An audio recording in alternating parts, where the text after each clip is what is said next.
से आपको अब बहुत कुछ सीखना। अनफॉर्चुनेटली अब सिचुएशन पाकिस्तान की ये हो गई है कि एक जमाने में वो हमसे सीखते थे, बट वो इतने आगे निकल गए हैं और ये उनकी सारी क्रिकेट का जो निचोड़ वो यही है कि आप अपने पे भरोसा, कामनेस, टैलेंट आइडेंटिफाई, उसको बैक करें और फिर उसके बाद मौके के ऊपर अपनी गेम को और ऊपर ले जाएं। तो ये बहुत बड़ी फतह है क्योंकि इतना इनके ऊपर भी चौकस का टैग लगा हुआ है, चौकस का टैग। तो जो क्रिटिकल मोमेंट यही था, रोहित शर्मा की कामनेस है, घबराहट का शिकार नहीं हुई। और फिर देखिए ये इसके पीछे फिर बात करेंगे कि क्या प्रोसेस है, यहां तक ग्रेटनेस अचीव ये ऐसे नहीं की जाती है। इसके पीछे हार्ड वर्क है, इसके पीछे राहुल द्रविड़ का इंस्टॉल करना है एज अ कोच, ठंडे दिमाग का ड्रेसिंग रूम, कोई ओवर द टॉप चीजें नहीं करते हैं, कोई दिखावे की चीज नहीं करते हैं, कोई आउट करके ये ऐसे करके और इशारे नहीं करते हैं।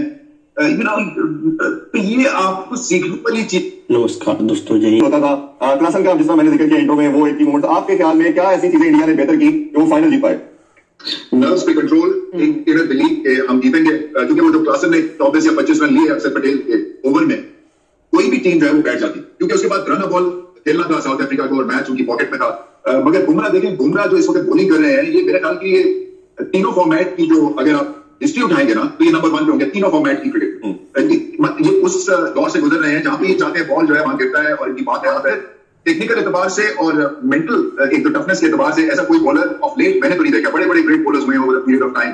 यहाँ पे एंडी रॉबर्ट्स जो थे वो इनसे मुलाकात हुई, और एंडी रॉबर्ट्स जो है वो उस वेस्ट इंडीज बॉलिंग अटैक का हिस्सा थे जो कि हिस्ट्री में सबसे स्ट्रॉन्गेस्ट था, जिसमें गार्नर था, जिसमें माइकल होल्डिंग थे, एंडी रॉबर्ट्स थे। तो उन्होंने बुमराह को कहा बॉल देके कि तुम हमारी उस लाइनअप में नया बॉल करने के लायक।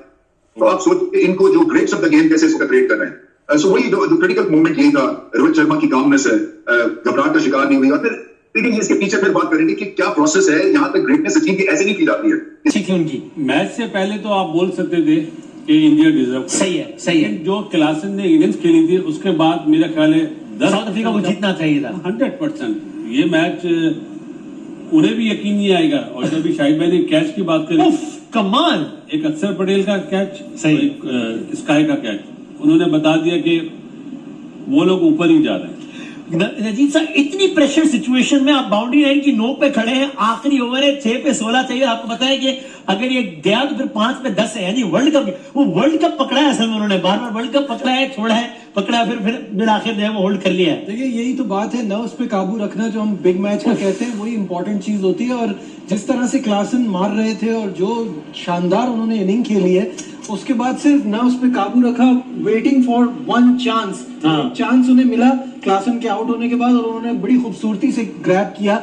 लेकिन इस इवेंट में जो 2 टीमें करीब आई हैं, भारत नमस्ते। सिलेक्टर्स हैं उनको मैं यही कहूंगा कि उसके होता है ना कि फुल मार्क्स उनके सिलेक्टर्स को, उनके कप्तान को, कि उन्होंने जिस तरह की भी टीम सेलेक्ट की। और हमारे वाले सिलेक्टर्स माशाल्लाह से उन्होंने एक ऐसा स्पिनर दरियाफ्त किया था और उसको लेकर गए थे जो अभी तक अपने घर में बंद है, मिस्ट्री है। उसको बोल दिया गया कि घर से बाहर मत निकलो, इब्रार को, कहीं आपको कोई देख लेगा तो आपकी बॉलिंग का पता चल जाएगा। कहा कि कंडीशंस अक्सर ही हमने देखा है कि भारत को फेवर कर रही होती हैं, या एक तो उनकी टीम बड़ी अच्छी है, दूसरा क्या कंडीशंस भी आपको लगता है कि आईसीसी बाय डिजाइन कुछ ऐसी चीजें करता है जहां पर जरा इंडिया को सपोर्ट मिले? देखिए अब्दुल्ला, अब से कुछ साल पहले तक तो ऐसा नहीं था, लेकिन अब जब हम 2024 में खड़े हैं तो मेरे ख्याल में अब ये चीज बिल्कुल क्लियर है कि बहुत सारी चीजें जो है वो इंडिया के फेवर में आईसीसी कर रहा है। अब जितना कल का जो मैच था, अगर ये मैच बारिश से मुतासर हो जाता और इस मैच का फैसला ना होता तो इंडिया डायरेक्ट फाइनल के लिए क्वालिफाई कर जाता और इंग्लैंड बगैर खेले बाहर हो सकता था।